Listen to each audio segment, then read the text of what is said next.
Saudações a todos, sejam todos muito bem-vindos, nossos votos de muita paz. Como em todos os sábados, vamos continuar o estudo sobre as parábolas de Jesus. Então, dando continuidade, nós vemos em que o professor Severino, ele nos traz. Como já comentamos na época da pregação do Mestre Nazareno, a Galileia era um lugar onde havia campos nos quais pedras empilhadas para segurar a água eram comuns. A chuva, quando descia, empurrava a terra para perto dessas pedras. Embaixo ficavam as pedras mais pesadas e as mais leves subiam. Com isso, os agricultores que se fixavam ali precisavam lidar com algumas peculiaridades dessa geografia. Uma delas era que, ao longo de um declive, havia partes planas de terra, mas logo abaixo havia uma pedra maior, o que proporcionava pouca profundidade de terra para o plantio. No entanto, o agricultor Jesus quer semear em nossos corações. Como sabemos, a misericórdia divina é infinita e acompanha essa parábola, porém muitas vezes somos superficiais em espiritualidade. Ainda não há muita terra, pois somos rasos consciencialmente e por isso tantas vezes deixamos passar e perdemos as oportunidades. Podemos ler várias páginas sobre o que o povo judeu e a doutrina espírita falam sobre semeadura, mas podemos ser tão superficiais que, na primeira dificuldade, abandonaremos o propósito de transformação, pois é muito difícil, né? Então, está entre aspas, nós vamos dizer, é muito difícil. E voltaremos para o que éramos nas nossas vidas antes de lermos tudo isso. O nosso nível consciencial ainda é baixo. O que ele está colocando aqui é que muitas vezes lemos, até nos emocionamos, né? Tentamos ali entender os ensinamentos de Jesus, mas no primeiro teste, na primeira dificuldade, já vamos achar que é tudo muito difícil, né? Isso, como ele diz, pelo nosso nível consciencial muito baixo. A Joana de Ângeles, como já falamos em outros momentos, ela diz que uma grande parte de nós encarnados, né, estamos no estado de sono, que é aquela condição de espírito que ainda não buscou despertar para a consciência. O sono seria assim mais dentro do inconsciente, né, sem o despertamento, porque o que vai caracterizar essa nossa libertação é quando nós lidarmos com a nossa consciência de forma plena, né? Mas continuando aqui, para ilustrarmos melhor o contexto ao tempo do Mestre, podemos relembrar uma história que está presente no livro Primícias do Reino, psicografado por Divaldo Pereira Franco, pelo espírito Amélia Rodrigues. Lá ela conta a passagem do mancebo rico que vem até Jesus. Então, primeiro, vamos ver a passagem textual de Jesus, né? Quando o mancebo procura. O que eu tenho que fazer para ter o reino vindouro?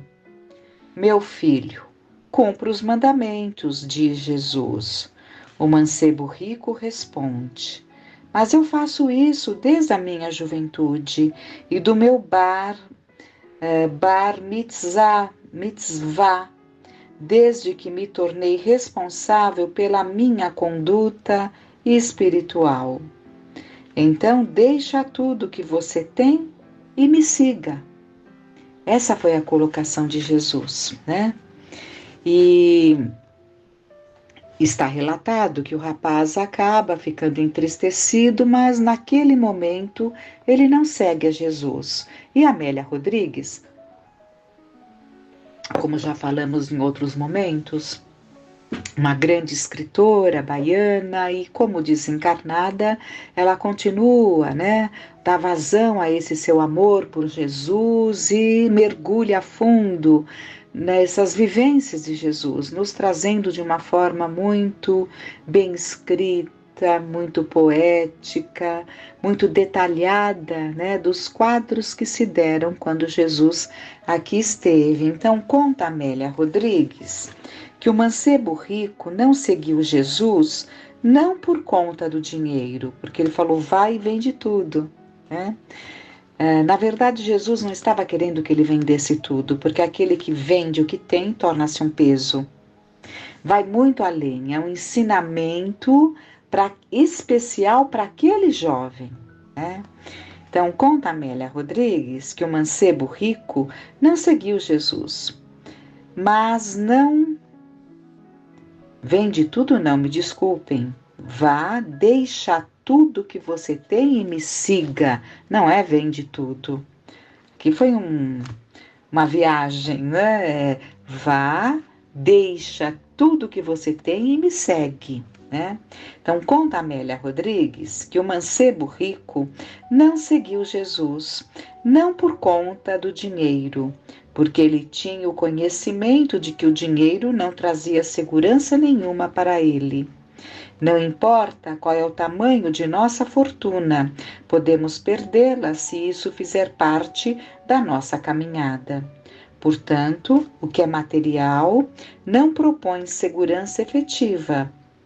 E o mancebo rico sabia disso. Amélia Rodrigues conta, no entanto, que ele ia participar de um campeonato de corrida de biga e que tinha comprado cavalos novos e escravos para treiná-los, né? E ele tinha ali, era um campeonato entre os jovens, era uma coisa muito importante para ele, né? Então, essa corrida de biga acontecia bienalmente na Cesareia. Quando o mancebo rico estava correndo,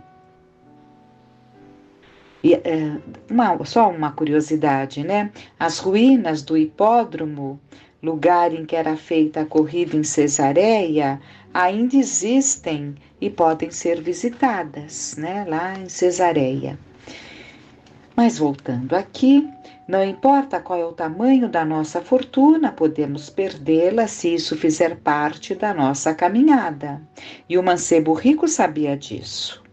Amélia Rodrigues conta, no entanto, que ele ia participar de um campeonato de corrida de biga e que tinha comprado cavalos novos e escravos para treiná-los.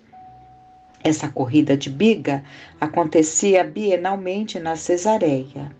Quando o mancebo rico estava correndo, chegou em uma curva em que a biga virava e o cavalo pisou nele.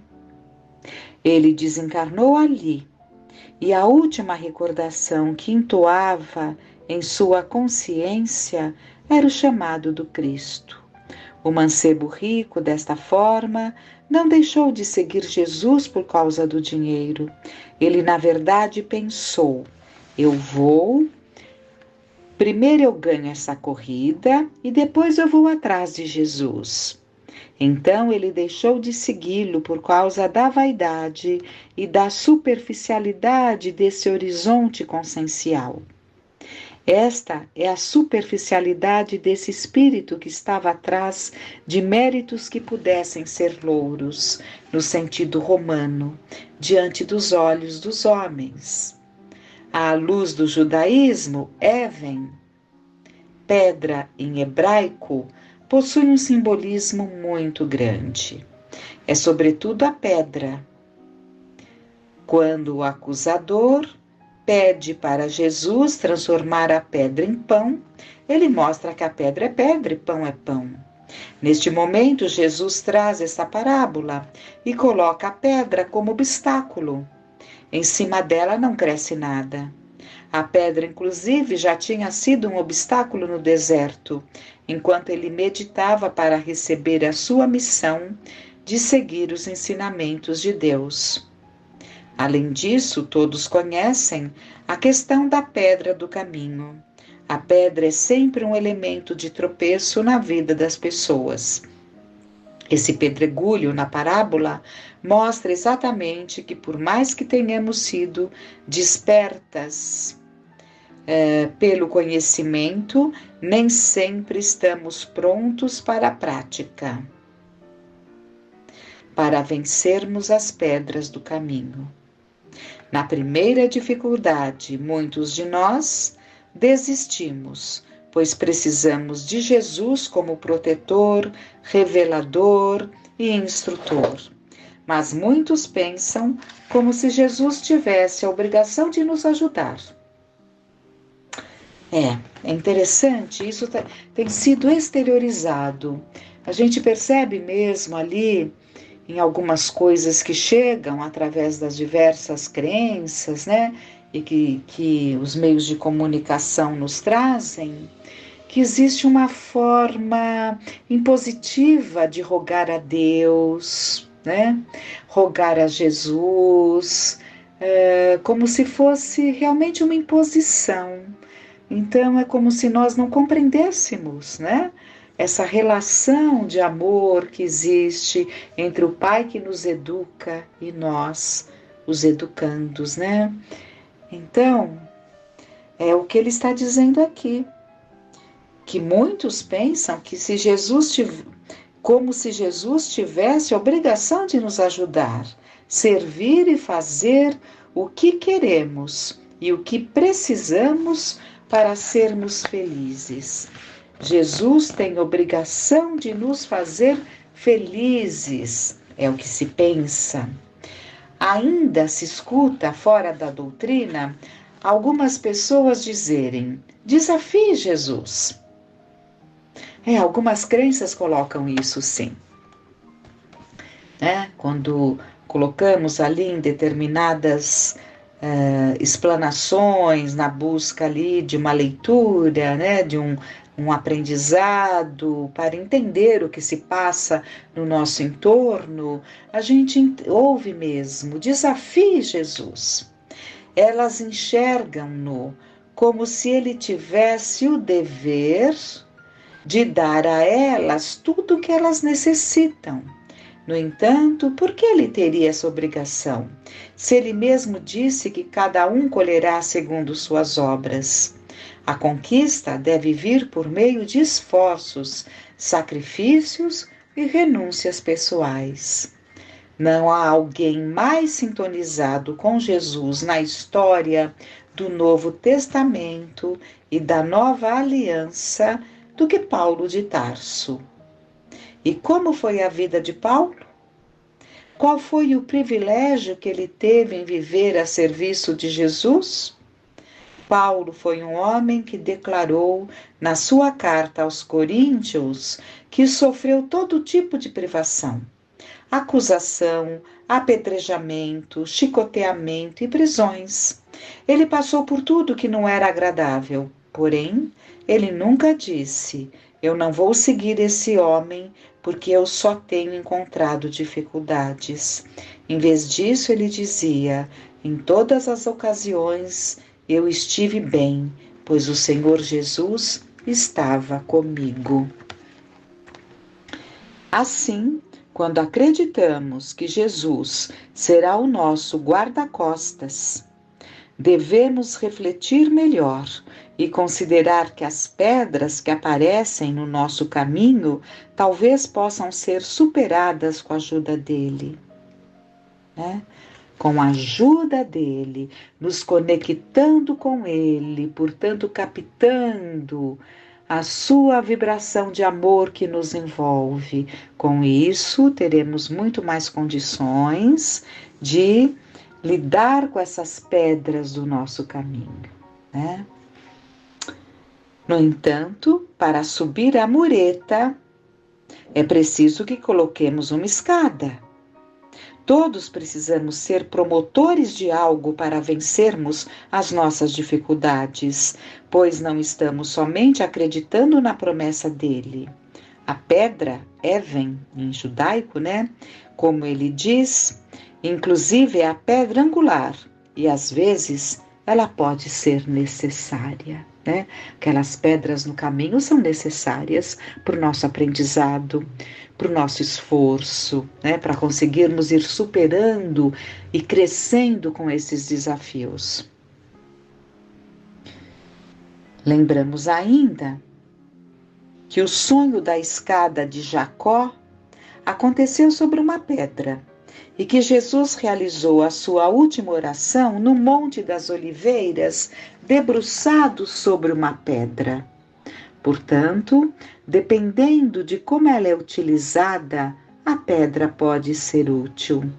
Nesse versículo em análise, aquela semente que cai nos rochedos e que é a segunda dificuldade, possui muita importância na colocação de Jesus e em toda a existência humana, pois é uma incoerência um agricultor semear na pedra. Porém, Jesus investiu numa pedra, porque quem ama está sempre pronto para semear o bem, não importa onde ou com quem, ainda que isso seja um elemento de tropeço para muitos, como é o caso da pedra. A partir disso, podemos nos utilizar de Mateus, no capítulo 13, no versículo 20 e 21, em que vai nosso mestre explica que esta é uma parábola aberta. Ele diz: ouvi, portanto, a parábola do semeador. O que foi semeado em lugares pedregosos é aquele que ouve a palavra e a recebe imediatamente com alegria. Então, o que foi semeado em lugares pedregosos é aquele que ouve a palavra e a recebe imediatamente com alegria, mas não tem raiz em si mesmo. É de momento.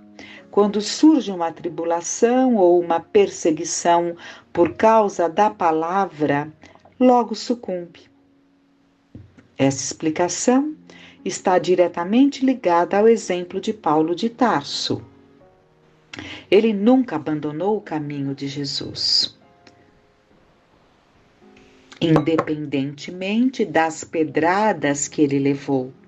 Inclusive sofreu acusações injustas dos seus irmãos, mas não deixou que isso o abalasse. A história do mancebo rico é também importante, porque a dificuldade e a perseguição que ele sofre não é uma perseguição exterior, mas sim uma perseguição que está dentro dele mesmo. Então, a história do mancebo rico é também importante porque a dificuldade e a perseguição que ele sofre não é uma perseguição exterior, mas sim uma perseguição que está dentro dele mesmo. É a vaidade dele o perseguindo. Então, ele queria ganhar a corrida. Ele era um jovem abastado, rico, participava daqueles campeonatos que os ricos corriam ali, né, com aquelas bigas da época, né? E ele, então, ele era perseguido. Ele tinha um demônio dentro dele que era a vaidade. É a vaidade dele o perseguindo. O mancebo rico ouve Jesus falando, fica animado e decide seguir aquele homem, pois ele já cumpriu os mandamentos. Então ele era um judeu devotado, né? Ele cumpria os mandamentos. No entanto, ele ainda queria competir na corrida de biga e ganhar um prêmio. Após virar um herói e receber louvores, ele voltaria para seguir Jesus. Ele recebeu os ensinamentos com alegria. Porém, a tribulação e a dificuldade interferiram, fazendo com que ele se desviasse para outro caminho e deixasse para lá sua meta de seguir Jesus. Muitas vezes pelo melindre, temos nosso orgulho ferido, pois não suportamos que alguém aponte os defeitos que temos. E sabemos que temos. Mesmo assim, embora aquilo que o outro tenha falado não seja uma mentira, ele também não deveria ter dito, porque ninguém merece ouvir essas coisas. É preciso que haja os dois princípios básicos da doutrina, a humildade e a caridade. O homem rico realmente caiu e fracassou pelo seu orgulho e sua vaidade. Uma outra passagem nós temos. Mas pensando em vaidade, é um ponto que nos pega muito. E a vaidade, normalmente a pessoa pensa na vaidade física ali, né? Buscando ali a boa aparência, todas essas questões que são buscadas para melhorar uma aparência. Mas, na verdade, a vaidade é muito abrangente. E esse melhorar a aparência, muitas vezes, faz parte até das necessidades, né? Das necessidades para melhorar a nossa autoestima, da necessidade para nos sentirmos bem, né? Então, esse conceito de vaidade, às vezes, ele é meio equivocado. Muitas vezes entende-se que uma pessoa mais cuidadosa, né, com a sua maneira de vestir, cuidadosa com o seu corpo, né, dentro de padrões normais, sem excessos, sem exageros, compreende-se que é uma vaidade exagerada, mas na verdade muitas vezes é necessário, né, até para dar cumprimento na sua profissão, até para dar ali uma satisfação íntima, para que fique bem consigo mesmo, né? Um bem-estar ali junto da família, né? Uma valorização de quem está do nosso lado, né? Porque às vezes em tempos de namoro, tantos cuidados, né? Depois já não é assim. Então, existe uma vaidade positiva. Nós temos que entender bem o ponto da vaidade positiva e quando está extrapolando. E as razões pelas quais estamos nos cuidando, o que nos move a esses cuidados, porque isso faz toda a diferença, né? Uma pessoa se cuida, se arruma para quê? Com qual intenção? É isso que define tudo, né? Mas a vaidade vai muito além disso, como dizíamos, né? É a vaidade de intelectual, né? A vaidade nas competições. Então, a vaidade é muito abrangente. E ele coloca em seguida: outra ainda caiu, que é a continuação da parábola, outra ainda caiu entre os espinhos cresceram e abafaram. Isso nós temos em Mateus, no capítulo 13, versículo 5.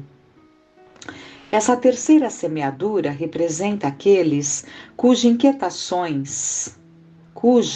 inquietações, a sedução da riqueza ou as dificuldades asfixiam a palavra.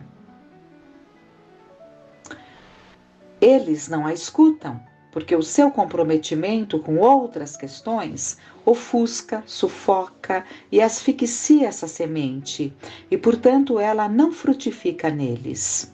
É parecida com a anterior, porém Paulo falava dos espinhos da carne, e embora não se saiba que espinhos eram aqueles, nenhum deles sufocou Paulo. Ele serve de exemplo outra vez, pois nele existe um grande representante da perseverança e de um campo no qual Jesus realmente semeou.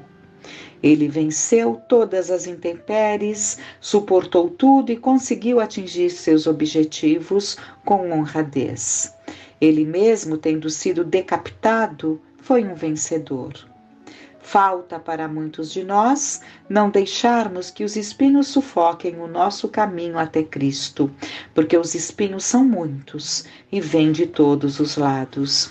Eles são tão traiçoeiros que muitas vezes nem mesmo os enxergamos. Sentimos os danos causados por eles e então vem o sufocamento. Ao estarmos com Jesus, atingimos o grau do saber respeitar e perdoar aqueles que nos perfuram e nos maltratam. Voltando ao contexto da época, mais uma vez, lembramos destes campos em que a quantidade de terra para semear era pequena e por isso era necessário aproveitá-la ao máximo. Quando um espinheiro nascia, em geral, ele já era podado e usavam como combustível para fazer fogo. Não era raro, porém, que um espinheiro voltasse ao nascer em um mesmo lugar. Ele fora cortado, mas embora as pessoas não o enxergassem, ele seguia vivo, pois ali suas raízes não haviam sido removidas. A analogia dessa parábola é perfeita, pois dentro de nós, quando as sementes forem jogadas, a única coisa que poderá podar nossas raízes espinhosas é o autoconhecimento profundo, que permite que reconheçamos nossas dificuldades e cortemos o mal pela raiz. Então, é sempre esse ensinamento. Não há outro, é o autodescobrimento, é o mergulhar-se em si mesmo, né? E como dizia Chico, a tentação é como um cachorro correndo atrás da gente enquanto estamos, na verdade, querendo ser alcançados por ele. Geralmente cortamos o espinheiro quando ele surge, mas não arrancamos sua raiz. O mal fica ali, pois nossas paixões não foram eliminadas e as raízes permanecem no coração e no espírito de cada um de nós. As sementes, quando vêm, são sufocadas sorrateiramente pelo espinho que ali permaneceu. A outra parábola, no capítulo 9, no versículo de 8 a 15 do livro de Juízes, que também fala do espinho. Um dia, as árvores se puseram a caminho para ungir um rei que reinasse sobre elas. Disseram à oliveira: reina sobre nós. A oliveira lhes respondeu: renunciaria eu ao meu azeite, que tanta honra aos deuses como aos homens, a fim de balançar-me sobre as árvores? Então, as árvores disseram à figueira: vem tu e reina sobre nós. A figueira lhes respondeu: iria eu abandonar minha doçura e o meu saboroso fruto, a fim de balançar-me por sobre as árvores? As árvores disseram então à videira: vem tu e reina sobre nós. Procurando outra alternativa, foram até a parreira. A videira lhes respondeu: iria eu abandonar meu vinho novo, que alegra os deuses e os homens, a fim de balançar-me por sobre as árvores? Então todas as árvores disseram ao espinheiro: vem tu e reina sobre nós. E o espinheiro respondeu às árvores: se é de boa fé que me ungis como rei sobre vós, vide e abrigai-vos à minha sombra. Se não, sairá fogo dos espinheiros e devorará os cedros do Líbano. O espinheiro, entretanto, não possui sombra, não sendo possível, portanto, que as árvores descansassem sob sua sombra. Além disso, os cedros do Líbano foram utilizados para construir o templo de Salomão. Ou seja, ele estava ameaçando queimar o que havia de mais sagrado no coração das pessoas dentro de seus espíritos. A proposta que o espinheiro está fazendo ao espírito de cada um nunca é boa. Precisamos cortar o mal pela raiz. O espinho nessa parábola demonstra que no momento em que precisamos escolher uma virtude para reinar sobre nossas vidas e por qualquer razão ou preguiça ou desculpa não a escolhemos, estamos colocando tudo a perder. Ao não escolhermos, estamos deixando que o espinheiro queime aquilo que possuímos de mais importante, a oportunidade de germinar estas sementes. Por ora, fiquemos com esse aprendizado, com essas reflexões e que fiquemos em paz.